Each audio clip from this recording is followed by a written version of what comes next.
Hello बच्चों, my dear one. आपका स्वागत है गणेश सीबीएसई इंग्लिश क्लासेस में।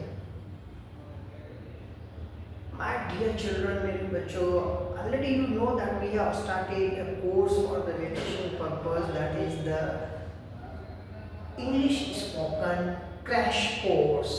You please keep in mind the thing that what I am sharing to you, that this course we have started only for that is a short term, for that we can speak English in a short period of time. हम English फटाफट बोल पाए, जल्दी से बोल पाए, कड़कड़ाहट English बोल पाए, और वो भी शॉर्ट पीरियड में। इसीलिए बेटा हमने इसका नाम जो है रखा है, कोर्स को डिज़ाइन इस तरह से किया है कि कोई भी पर्सन जनरली इंग्लिश बोल पाए, ग्रामर के चक्रव्यूह से मुक्त होकर जनरल प्रैक्टिस की तरफ, और व्यवहारिक मतलब जो जनरल हम बात करते हैं आपस में, बिना किसी डर के साथ, कॉन्फिडेंट के साथ आराम से बोल पाए। तो इसीलिए हमारा जो कोर्स ऑलरेडी मैंने इसके ऊपर कुछ वीडियो बनाए हैं, बिल्कुल बेसिक वीडियो बनाए हैं, बिल्कुल प्राथमिक जिसको बोलते हैं फाउंडेशन वीडियो बनाए हैं, सरल वीडियो बनाए हैं जो किसी को भी समझ में आ जाए। Like that here we are going for that is the spoken English crash course को आगे बढ़ाते हुए जनरल और डेली यूज सेंटेंसेस हम आज सीखेंगे। लास्ट टाइम बेटा हमने क्या किया था, मैंने आपको बताया था अगर आपको कुछ भी नहीं आता है तो डोंट वरी, आपको इज़ेमार नहीं आता तो don't worry, I am going to teach you. बस उसी को लेकर, उसी प्रॉमिस को साथ में लेकर आज हमने थोड़े से सेंटेंसेस यूज किए हैं। We will start today some sentences जो सिंपल सेंटेंसेस हैं, डेली के हम यूज में, व्यवहार में हमको डेली लाइफ में काम आएंगे और हम कॉन्फिडेंट के साथ बोल पाएंगे। देखिए, अगर आपने ऑलरेडी पुराने वीडियो नहीं देखे हैं तो एक बार देखिएगा, उससे हेल्प मिलेगी और ये सेंटेंस बनाने में आपको जो है कॉन्फिडेंस आएगा। आप खुद अपने आप सेंटेंस बनाना सीख जाएंगे और वो दिन दूर नहीं कि आप इंग्लिश बोलने भी लगेंगे। चलिए बेटा, आज का हम काम शुरू करते हैं। तो जनरल डेली यूज सेंटेंसेस जो हम बोलते हैं जनरली, कभी भी हम किसी के साथ मिलते हैं, हिंदी जो क्या गुजराती, ओके कोई बात नहीं। जो છોકરાઓ, સી માય ડિયર વન્સ, જ્યારે પણ આપણને કોઈ સાથે મળીએ ને ત્યારે આપણે કેવું કહીએ છીએ ગુજરાતીમાં, કેવી સરસ મીઠી ભાષા છે, શું કહીએ છીએ, કેમ છો, યસ આર નો, સેમ વે એવી જ રીતે આપણે કોઈ સાથે જ્યારે મળીએ એક હેબિટ મૂકીએ, એક હેબિટ પાડી દઈએ।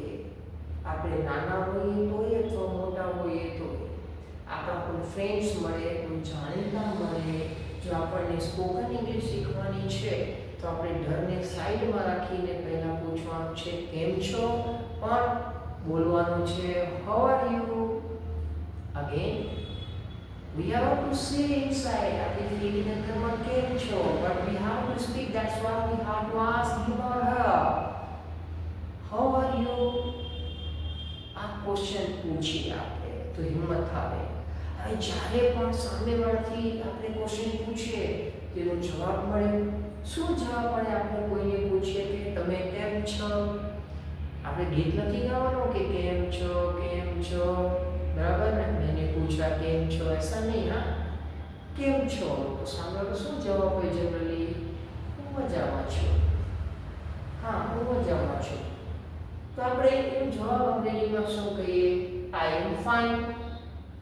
આ જો અંગ્રેજીમાં છે ને ઘણા તમને ડર પેદા કરાવે કે આમ ન બોલાય, આ પ્રોનાઉન્સિએશન ખોટું છે, ગ્રામર ખોટી છે। આપણે યાદ રાખો, બોલવાની પ્રેક્ટિસ કરવાની છે। એટલે કોઈ પણ પૂછે હાઉ આર યુ, આપણે આત્મવિશ્વાસથી બોલવાનું છે આઈ એમ ફાઇન। ફરીથી how are you, I am fine.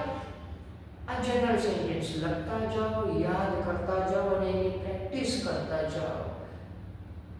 Next general sentence છે વોટ ઇઝ યોર ગોલ। વિદ્યાર્થીઓથી લગભગ આ ક્વેશ્ચન પૂછાય। છોકરાઓને આપણે પૂછીએ ને કે તમે શું બનવાના છો, તમારું ગોલ શું છે, ધ્યેય શું છે, તમારી જિંદગીમાં લાઈફનો મકસદ શું છે. So here in English we are asking to them that what is your goal beta, what do you want to become, અને બીજી રીતે પણ કહી શકાય. So what is your goal in life, જિંદગીમાં તમારો ગોલ શું છે. તો છોકરા ઉત્સાહી હોય, આપણાથી કોઈ પૂછે કે તમારો ગોલ શું છે, તો આપણે તો મૂંઝવણમાં પડી જઈએ. સાચું કહેજો, હા કે ના? હા. છોકરાઓનો ગોલ એટલે કડાક બોલે કે my goal is to become a pilot, my goal is to become an engineer, my goal is to become a doctor. જો અહીંયા એક જનરલ જવાબ લખેલું છે કે my goal is to become a doctor, એટલે હું ડોક્ટર બનવા માંગુ છું, ડોક્ટર થવા ઈચ્છું છું, that is my goal છે. નેક્સ્ટ સેન્ટેન્સની આપણે વાત કરીએ તો that is how is the food beta. હવે જો આપણા મમ્મી હોય કેવું સારું સારું ફૂડ બનાવતા હોય છે, કેવું પ્રેમથી, સ્નેહથી, લાગણીથી ફૂડ બનાવતા હોય છે.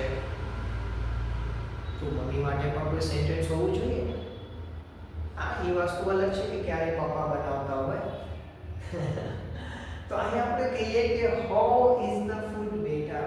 મમ્મી જો આપણાથી પૂછે કે ફૂડ કેવું બન્યું છે, તો મમ્મીના ફૂડ કેવું હોય, કાંઈ કેવું જ ના પડે, તો શું કહીએ? That is, it is delicious or very tasty. બહુ જ ટેસ્ટી છે, ડિલિશિયસ છે, મજા આવી જાય એવું છે.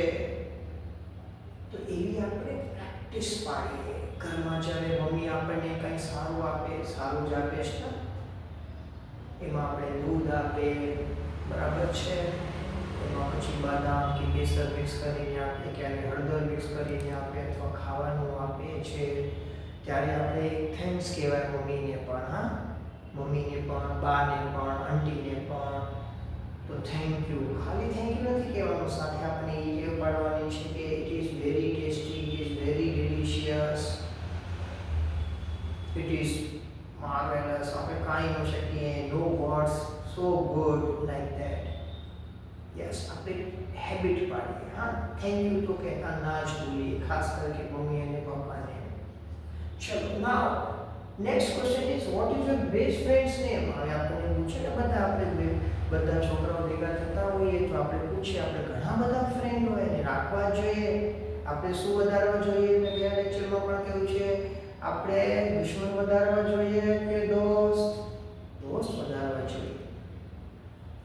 તો દોસ્ત વધારવા માટે આપણને એક બે ફ્રેન્ડ, બેસ્ટ ફ્રેન્ડ હોય. બધા ફ્રેન્ડ સારા હોય, પણ જેને આપણે વાતો કરતા હોઈએ, જે આપણી વાતને સમજે, બહુ નજીક હોય, તો આપણે કહીએ vote is your best friend's name. તો આપણે જે બેસ્ટ ફ્રેન્ડનું નામ હોય, આપણે જવાબ આપીએ કે my best friend's name is Yash. અહીંયા મેં મારા બેસ્ટ ફ્રેન્ડનું નામ લખ્યું છે કે my best friend's name is Yash. તમે બીજા કોઈ પણ નામ આપી શકો છો કે my best friend's name is Divyam, my best friend's name is Neev, my best friend's name is, you can say Kush, my best friend's name is Hardeep Singh, etc. આપણું જે બેસ્ટ ફ્રેન્ડ હોય એનું આપણે નામ કહેવાનું છે. તો એવી ધીરે ધીરે આપણે બોલવાની પ્રેક્ટિસ કરવાની છે. We have to do the practice of speaking English. Next question છે, are you tired today? હવે ટાયર્ડ એટલે થાકી ગયા હોય ને, એને આપણે અંગ્રેજીમાં ટાયર્ડ કહીએ. ટાયર્ડ એટલે આ ટાયર નહીં કોઈ વ્હીકલનો ટાયર નહીં, મોટરસાઇકલનો ટાયર નહીં. આ છોકરાઓ પછી અર્થનો અનર્થ થઈ જાય. ગુસ્સામાં આપણે બીજો જવાબ આપીએ કે એવું પૂછે છે કે હું ટાયર છું?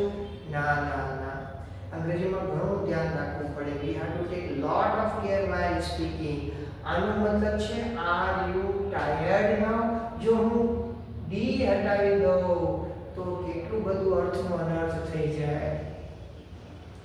હવે આ ટાયર્ડનો મતલબ છે કે તમે થાકેલા છો. તો આપણે થાકેલા હોઈએ તો આપણે કહીએ yes are you tired today, અને ના હોઈએ તો ક્યારે થાકે નહીં, વી આર એનર્જેટિક. આપણે કહીએ નહીં, એમાં તમારે પીટી પીરિયડ મળવાનો હોય તો કોઈ પૂછે કે આર યુ ટાયર્ડ ચિલ્ડ્રન, આપણે કહીએ શું કહીએ? No, we are not tired today. તો I am not tired today, હું થાકેલો નથી, મને થાક નથી. ઓકે, હવે પાપા કે ફરવા જવાનું છે અને પૂછે આપણે કે આર યુ ટાયર્ડ બેટા, તો આપણે કહીએ કે યસ. કેવા ડાયા છે, તમે સમજી ગયા. ચલો, where is your bag? Mummy સવારે આપણે બેગનો કેટલો બધો પ્રોબ્લેમ, આ યુનિવર્સલ પ્રોબ્લેમ લાગે છે બેટા મને. સવાર થાય છોકરાઓ ઉઠતા હોય એટલે મમ્મી વિચારી છે ને બધું કામ મૂકીને તમારી બેગ શોધતી હોય, વોટર બોટલ શોધતી હોય. અને મમ્મી પૂછે, હવે મમ્મી અંગ્રેજીમાં પૂછશે,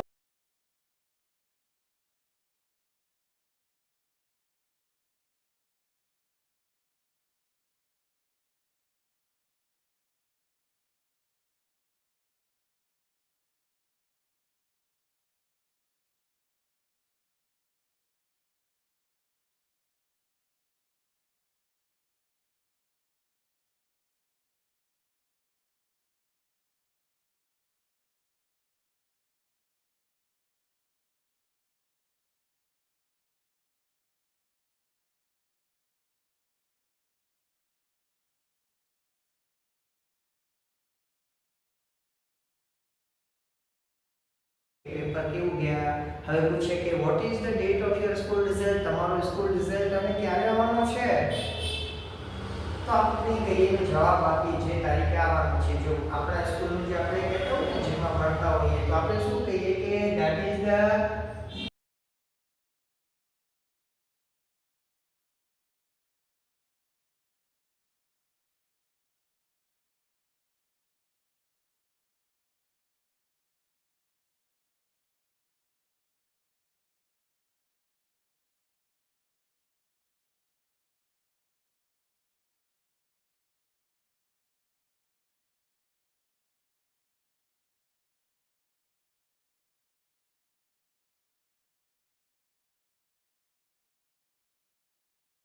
કે આપણે સ્કૂલ ક્યારે ખોલવાનું છે. છોકરાઓને વેકેશન હોય ને અને એમાં તમે સ્કૂલ ખોલવાની યાદ કરાવો કે રીઓપન ક્યારે થાય. છોકરાઓ કેટલા સમજી ગયા ને, કેટલા ખુશ થઈ જાય. સમજી ગયા કે નહીં? હા.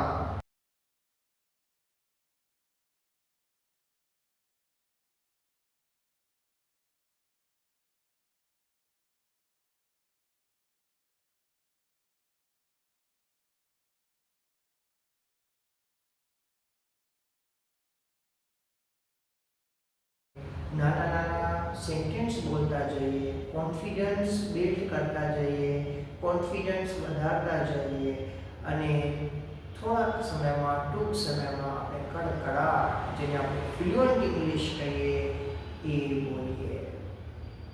Thank you.